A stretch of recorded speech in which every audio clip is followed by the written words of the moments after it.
Many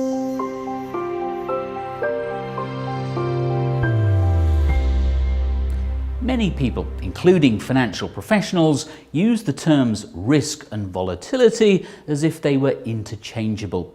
In fact, they're two very different things. Here's the financial writer and podcaster, Carl Richards.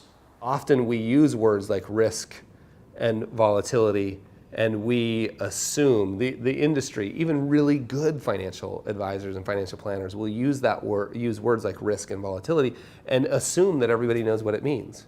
And most of, I know I wouldn't if I wasn't in the industry. There's no way. If I took a statistics class in college, I wanted to forget it as soon as possible, right? Most of us don't know what that means.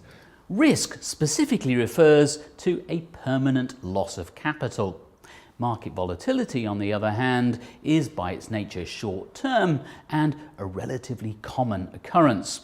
As long as you stay disciplined during periods of volatility, they shouldn't pose a long-term risk at all. You view volatility as really scary and risky in the short term, right? But not risky in the long term.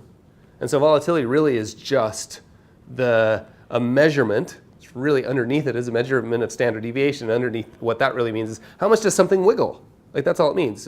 Stocks wiggle more than bonds, bonds wiggle more than cash. You've just got to decide if you can handle that. Now there's a whole bunch of tricks and techniques you can do to ignore it.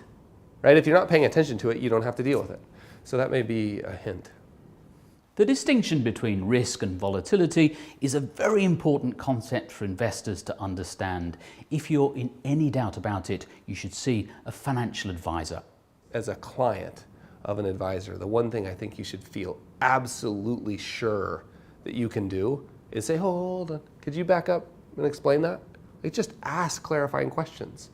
Any good advisor will appreciate it, and if they don't appreciate it, find a different one.